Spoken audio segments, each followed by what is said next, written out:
Hi అండి అందరికీ. నేను మీ ఈశ్వరి అక్కని. ఇది 8th క్లాస్ 8th లెసన్ అనమాట. విద్యుత్ ప్రవాహం రసాయన ఫలితం. మరి విద్యుత్ ప్రవాహం అనేటటువంటిది ఉష్ణ ఫలితము, అయస్కాంత ఫలితము, రసాయన ఫలితము, ఈ 3 ఫలితాలు గురించి మనకి ఈ లెసన్లో రసాయన ఫలితం గురించి ఎక్కువగా ఇచ్చారు. ఉష్ణ ఫలితము, అయస్కాంత ఫలితం గురించి కొంచెం తక్కువగా ఇచ్చారనమాట. మనం ఒకసారి చూద్దాం. ఈ లెసన్ మొత్తం కవర్ చేస్తూ మోస్ట్ ఇంపార్టెంట్ బిట్స్ అనేవి ఉండడం జరిగింది ఇందులో. ఇక్కడ ఫస్ట్ బిట్ మనం చూసుకున్నట్లయితే, ఒక పదార్థం లేదా ద్రవాల విద్యుత్ ప్రవాహాన్ని, అంటే ఒక పదార్థం కావచ్చు లేదా ద్రవం కావచ్చు, రెండిట్లో ఏదైనా కానీ విద్యుత్ ప్రవాహాన్ని తమ గుండా అనుమతిస్తుందో లేదో తెలుసుకోవడానికి ఉపయోగించే పరికరం ఏమిటి? Option 3 is right answer. Tester అన్నమాట. టెస్టర్. నెక్స్ట్ చూద్దాం సెకండ్ బిట్టు. విద్యుత్కు సంబంధించి ప్రయోగాలను ఈ క్రింది వాటితో మాత్రమే చేయాలి. విద్యుత్కు సంబంధించినటువంటి ప్రయోగాలు ఏవైనా ఉంటే వాటిని ఈ క్రింది వాటితో మాత్రమే చేయాలి. దేంతో చేయాలి? Option 4 is right answer. బ్యాటరీతో మాత్రమే చేయాలి. ఈ ప్రధాన సప్లై నుంచి చేయకూడదు, మరి జనరేటర్ నుంచి కూడా చేయకూడదు, మరి ఇన్వర్టర్స్ నుంచి కూడా మనం చేయకూడదు. బ్యాటరీలు మాత్రమే తీసుకుని వాటి నుంచి మాత్రమే ప్రయోగాలు వినేవి చేయాలి. Next one. క్రింది వానిలో సరి అయినది ఏది? రాగి, అల్యూమినియం లాంటి లోహాలు అధమ విద్యుద్వాహకాలు, రబ్బరు, ప్లాస్టిక్ వంటివి ఉత్తమ విద్యుద్వాహకాలు. సో ఈ క్రింది వానిలో సరి అయినది ఏది? ఈ రెండు కూడా మనకి ఇక్కడ సరిగా లేవు. సో 1 and 2 అనేటటువంటివి సరి కాదు అనేది ఇక్కడ మనకి right answer. Next one. Tester వలన, సో ఇక్కడ మనం తెలుసు కదా, రాగి, అల్యూమినియం అనేవి ఉత్తమ విద్యుత్ వాహకాలు, రబ్బరు, ప్లాస్టిక్ ఇవి అధమ విద్యుత్ వాహకాలు అవుతాయి. సో అందువలన ఇది కాదనమాట. Next one. టెస్టర్ వలన వలయం పూర్తి అయ్యి కూడా బల్బు వెలగకపోవడానికి గల కారణం ఏమిటి? మరి ఇక్కడ మనం ఇలా కలిపారు, ఇక్కడ మధ్యలో టెస్టర్ అనేటటువంటిది ఏర్పాటు చేశారు. మరి ఈ టెస్టరు ఏర్పాటు చేసేటప్పుడు ఈ టెస్టర్ వలన వలయం పూర్తవుతుంది, వలయం పూర్తి చేస్తారు. పూర్తి చేశాక కూడా మరి బల్బు వెలగకపోవడానికి గల కారణం ఏమై ఉండవచ్చు? మరి కారణం ఇక్కడ కానిది ఏది అన్నారు. కారణం కానిది ఏది? వలయంలో తీగలు బిగితిగా ఉండడం, మరి బల్బు పాడైపోవడం, ఘటాల కాలపరిమితి దాటడం, మరి బలహీనంగా ఉన్న విద్యుత్ ప్రవాహం. చూడండి, ఇక్కడ బల్బు పాడైపోవడం వల్ల కూడా బల్బు వెలగకపోవచ్చు. మరి ఘటాల కాలపరిమితి అంటే ఘటం అంటే బ్యాటరీ యొక్క కాలపరిమితి దాటడం వల్ల కూడా వెలగకపోవచ్చు. బలహీనంగా ఉన్న విద్యుత్ ప్రవాహం వల్ల కూడా వెలగకపోవచ్చు. కానీ వలయంలో తీగలు బిగితిగా ఉండడం వలన అక్కడ బిగుతుగా ఉండడం అనేటటువంటిది ప్రాబ్లం, కారణం కాదు. లూజ్గా ఉంటే కారణం, వదులుగా ఉంటే కారణం అవుతుంది. వదులుగా ఉన్నాయనుకోండి అప్పుడు బల్బు వెలగదు, కానీ బిగుతుగా ఉంటే మాత్రం అది బల్బు వెలగపోవడానికి కారణం కాదు. సో ఇక్కడ మనకి ఆప్షన్ 4 అనేటటువంటిది కాదు. Next one. టెస్టర్ తయారీకి ఈ క్రింది వాటిని ఉపయోగించవచ్చు. టెస్టర్ తయారీ కోసం ఈ క్రింది వాటిని ఉపయోగించవచ్చు. వెనిగర్ను ఉపయోగించవచ్చు, ఉప్పుని ఉపయోగించవచ్చు, నిమ్మరసాన్ని ఉపయోగించవచ్చు. సో ఇవన్నీ కూడా మనం ఉపయోగించవచ్చు. Next one. బల్బు ఫిలమెంట్ వేడెక్కి ఎక్కువ ఉష్ణోగ్రతకు చేరుకోవడం వలన బల్బు వెలగడం అనేటటువంటిది. బల్బు ఫిలమెంట్ వేడెక్కి, చూడండి, బల్బు ఫిలమెంట్ వేడెక్కడం వల్ల మాత్రమే బల్బు వెలుగుతుంది. అంటే బల్బు ఫిలమెంట్ వేడెక్కి ఎక్కువ ఉష్ణోగ్రతకు చేరుకోవడం వల్ల మాత్రమే బల్బు వెలగడం అనేటటువంటిది ఈ క్రింది వాటికి సంబంధించింది. విద్యుత్ యొక్క ఉష్ణ ఫలితానికి సంబంధించింది. మనం చెప్పాను కదా, రసాయన ఫలితం, అయస్కాంత ఫలితం, ఉష్ణ ఫలితం, ఈ మూడింటి గురించి మనకి చర్చించారనమాట ఒక్కొక్క పాయింట్గా. ఉష్ణ ఫలితానికి సంబంధించింది. నెక్స్ట్. విద్యుత్ ప్రవాహం బలహీనంగా ఉన్నప్పటికీ కూడా అయస్కాంత సూచీలో కదలికలు రావడం అనేటటువంటిది దేన్ని సూచిస్తుంది? విద్యుత్ ప్రవాహం బలహీనంగా ఉన్నప్పటికీ కూడా అయస్కాంత సూచీలో కదలికలు వస్తాయి అనే విషయం కూడా మీరు తెలుసుకోవాలి. బలహీనంగా ఉన్నా కానీ అయస్కాంత సూచికలో కదలికలు వస్తాయి. మరి బలహీనంగా ఉన్నప్పటికీ కూడా సూచికలో కదలికలు రావడం అనేటటువంటి దేన్ని తెలియజేస్తుందంటే విద్యుత్ ప్రవాహం యొక్క అయస్కాంత ఫలితాన్ని సూచిస్తుంది. బల్బు వెలగడం అనేది ఉష్ణ ఫలితము, అయస్కాంత సూచిక కదలడం అనేటటువంటిది అంటే బలహీనంగా ఉన్నప్పటికీ కదలడం అనేది అయస్కాంత ఫలితం. Next one. టెస్టర్లోని బల్బుకి బదులుగా ఎల్ఈడిని ఉపయోగించి మరి ప్రయోగమునకు సంబంధించి సరి అయినది ఏది? టెస్టర్లోని బల్బుకి బదులుగా ఎల్ఈడిని ఉపయోగించి చేసినటువంటి ప్రయోగానికి సంబంధించి సరి అయినది ఏమిటి?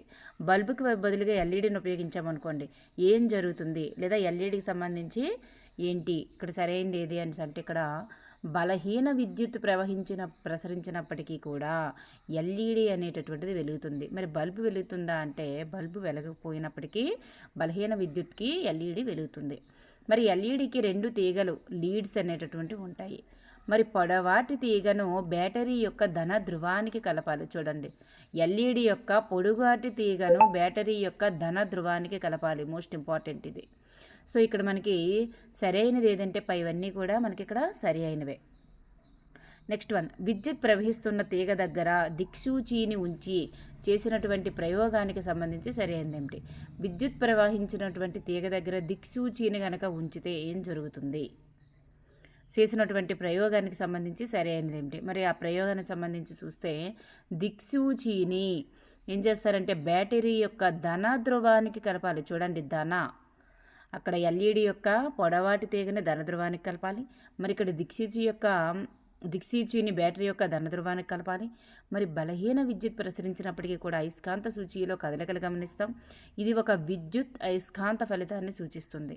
సో ఇక్కడ మనకి పైవన్నీ కూడా సరి అయినవే. నెక్స్ట్ వన్, క్రింది వానిలో అధమ ద్రవవాహకం ఏది? అధమ ద్రవవాహకం ఏది అంటే అధమ అంటే ఏంటి? తన గుండా విద్యుత్తుని కానీ ఉష్ణాన్ని కానీ ఏదైనా ప్రసరించనివ్వకుండా చేసేది. మరి ఇక్కడ అధమ ద్రవవాహకం ఏది అంటే తన గుండా ప్రసరించనివ్వకూడదు. ఏది అంటే ఇక్కడ మనకి స్వేదన జలము.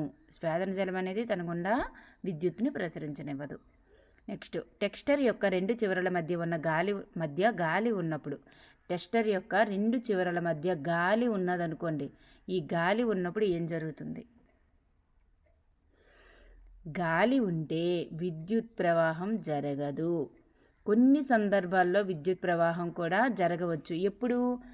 మామూలుగా అయితే విద్యుత్ ప్రవాహం జరగదు, కానీ చూడండి ఒక్కొక్కసారి మెరుపు సంభవిస్తుంది. గాలి అధమ విద్యుత్వాహకం. చూడండి, గాలి అధమ విద్యుత్వాహకం అయినప్పటికీ మెరుపు సంభవించినప్పుడు గాలి ద్వారా విద్యుత్ ప్రసరిస్తుంది కాబట్టి కొన్ని సందర్భాల్లో విద్యుత్ ప్రవాహం జరగవచ్చు. మామూలుగా అయితే గాలి ద్వారా విద్యుత్ ప్రవాహం జరగదు. ఓకేనండి. సో ఇక్కడ మనకి పైవన్నీ కూడా సరి అయినవి. నెక్స్ట్ వన్, క్రింది వానిలో సరి అయినది ఏది? అన్ని ద్రవాలు ఉత్తమ విద్యుత్వాహకాలు కాదు కదా, అంతే కదా. మరి స్వేదన జలం ఉత్తమ విద్యుత్వాహకం కాదు కాబట్టి అన్ని ద్రవాలు అధమ విద్యుత్వాహకాలు కాదు. అలాగే ఒక వాహక ద్రవం గుండా ప్రయాణించేటటువంటి విద్యుత్తు రసాయన చర్యలకు కారణమవుతుంది.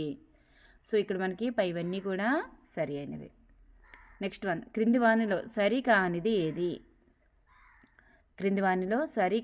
ఏది? నీరు మంచి విద్యుత్వాహకం కాదు అన్నాము. ఇక్కడ సరి అయినదా సరి కానిదా? స్వేదన జలమైతే తన గుండా విద్యుత్తును ప్రసరించనిది కాబట్టి అది విద్యుత్వాహకం కాదు. కానీ నీటిలో చాలా లవణాలు అనేవి ఉంటాయి కాబట్టి ఇది విద్యుత్వాహకమే. సో ఇక్కడ కాదు అన్నాం కాబట్టి ఇక్కడ ఇందులో సరికానిది ఏది అంటే ఆప్షన్ 1 సరిగా లేదనమాట. దీన్ని బట్టి చూస్తే స్వేదన జలంలో లవణాలు ఉండవు కనుక ఇది అధమ విద్యుత్వాహకం. అలాగే స్వేదన జలంలో కొంచెం ఉప్పు కలపడం వల్ల ఉత్తమ విద్యుత్వాహకంగా మార్చవచ్చు. అలాగే ద్రవాలలో ఎక్కువగా ఆమ్ల, క్షార, లవణ ద్రావణాలే ఎక్కువగా తమ గుండా విద్యుత్తును ప్రవహింపనిస్తాయి. దీన్ని బట్టి చూస్తే ద్రవాలలో ఆమ్లత్వం కానీ, క్షారత్వం కానీ, లవణత్వం కానీ ఏదో ఒకటి ఉంటేనే విద్యుత్తుని ప్రసరించేలా చేస్తాయి.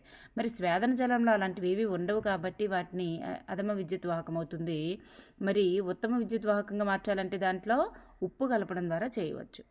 నీరు అనేటటువంటిది విద్యుత్వాహకమే, అందులో లవణాలు ఉంటాయి కాబట్టి ఇక్కడ విద్యుత్వాహకం కాదు అన్నారు కాబట్టి ఆప్షన్ 1 సరిగా లేదు. నెక్స్ట్ వన్, ఎలక్ట్రోడ్లుగా ఈ క్రింది వాటిని తీసుకోవచ్చు. వేటిని తీసుకోవచ్చు? ఆప్షన్ 1 అండ్ 2 కార్బన్ కడ్డీలు మరియు ఇనుప కడ్డీలని మనం తీసుకోవచ్చు. నెక్స్ట్ వన్, ఈ ప్రయోగం దేనిని సూచిస్తుంది? ఈ ప్రయోగం దేనిని సూచిస్తుంది? అక్కడ ఇనుప కడ్డీలు లేదా కార్బన్ కడ్డీలని ఉపయోగించి చేసే ప్రయోగంలో మరి ఈ ప్రయోగం అనేది దేన్ని తెలియజేస్తుంది అంటే విద్యుత్ రసాయన ఫలితాన్ని తెలియజేస్తుంది.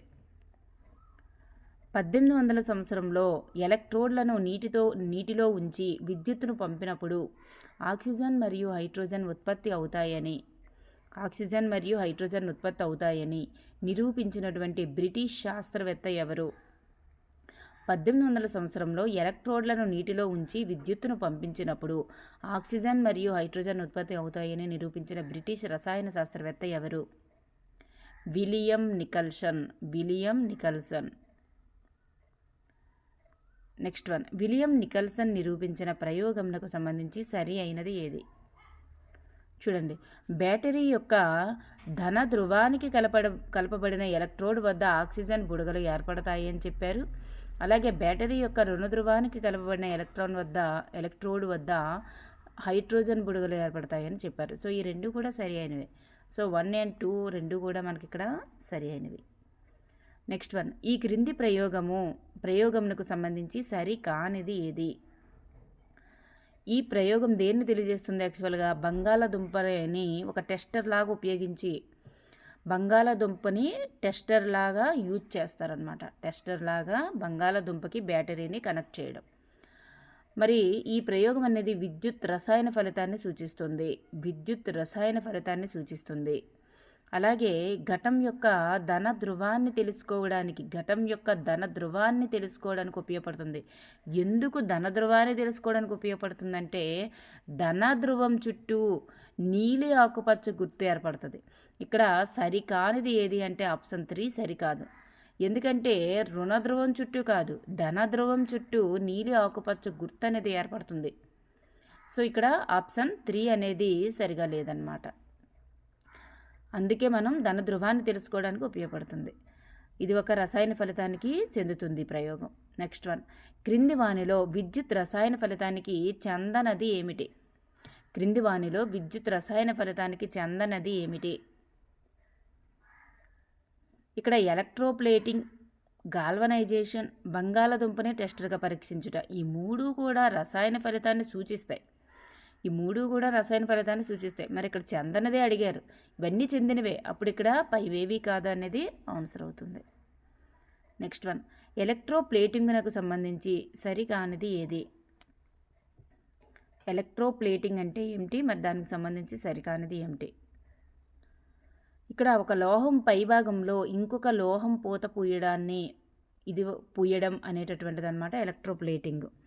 మరి ఇది ఒక విద్యుత్ రసాయన ఫలితం. ఈ పరిశ్రమల్లో అంటే ఇటువంటి ఎలక్ట్రోప్లేటింగ్ పరిశ్రమల్లో వాడి వదిలివేయబడినటువంటి వాహక ద్రావణం ఏదైతే ఉంటుందో అది వాహక ద్రావణం అనేది ఒక పర్యావరణ వ్యర్థం. మరి ఈ పద్ధతిలోనే ఆభరణాల తయారీలో తక్కువ ఖరీదు గల లోహాలపై ఎక్కువ ఖరీదైనటువంటి వెండి బంగారపు పూతని పోస్తారు.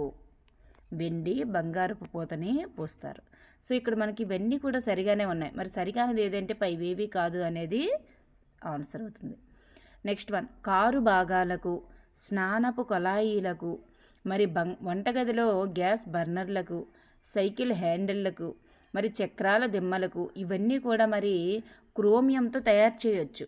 కానీ క్రోమియం అనేటటువంటిది చాలా ఖరీదుతో కూడుకున్నటువంటిది కాబట్టి మరి వీటన్నింటిపైన కూడా పూత పూయడానికి మరి అవి ఇనుముతో కానీ ఇత్తడితో కానీ దేనితోనైనా చేసి దానిపైన ఈ క్రోమియం అనేటటువంటి దాన్ని పూత వేస్తారనమాట. సో వీటన్నింటిపైన కూడా పూత వేయడానికి ఉపయోగించే లోహం ఏది అంటే క్రోమియంకు సంబంధించి సరికానిది ఏమిటి? ఇది ప్రకాశవంతంగా కనిపిస్తుంది, క్షయానికి గురవుతుంది, గీతలను నిరోధిస్తుంది, ఖరీదైనది.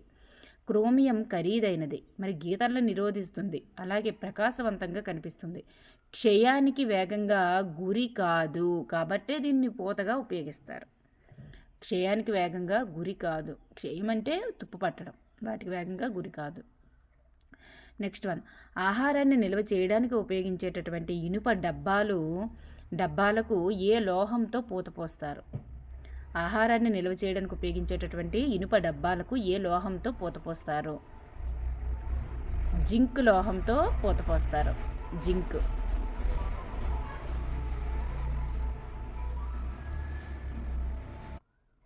సారీ అండి, జింక్ కాదు, తగరపు డబ్బాలు అంటారు కదా. సో తగరంతో పూత పోస్తారనమాట. నెక్స్ట్ వన్, జింక్ లోహానికి సంబంధించి సరికానిది ఏది? ఇది ఇనుము కంటే జింక్ అనేటటువంటిది జింక్ చర్యాశీలత ఎక్కువగా ఉంటుందన్నమాట. మరి వంతెనలకు, ఆటోమొబైల్స్ ఈ రెండింటికి కూడా ఎక్కువ బలాన్ని ఇచ్చుట కొరకు ఇనుమును వాడతారు. బలాన్ని ఇవ్వడం కోసం ఇనుమును వాడతారు. మరి ఇనుము తుప్పు పట్టేస్తుంది కదా, మరి ఆ తుప్పు పట్టకుండా ఉండేందుకు ఇనుమును క్షయం నుంచి మరియు తుప్పు పట్టకుండా నివారించుటకు జింకును పూత పోస్తారు. ఇలాంటి వస్తువులపైన జింకు పూత పోస్తారు. ఆహారం నిల్వ చేసేటటువంటి ఇనుప డబ్బాలకి లోపల తగరపు పూత పోస్తారనమాట. ఈ రెండు మూడు సమాధానములు అనేటటువంటివి ఒకటవ సమాధానం అనేది సరి అయిన వివరణ. ఈ 2-3 సమాధానాలు ఏవైతే ఉన్నాయో మరి ఈ రెండింటికి కూడా ఈ ఒకటవది సరైన వివరణ.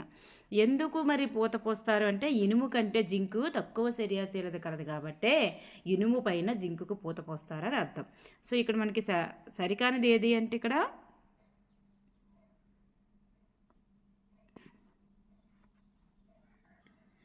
సరికానిదంటూ ఏదైనా ఉందా అంటే సరికానిది ఏదీ లేదు. సో మనం ఇక్కడ ఆప్షన్స్లో కూడా సరికానిదంటూ ఏదీ ఇవ్వలేదన్నమాట.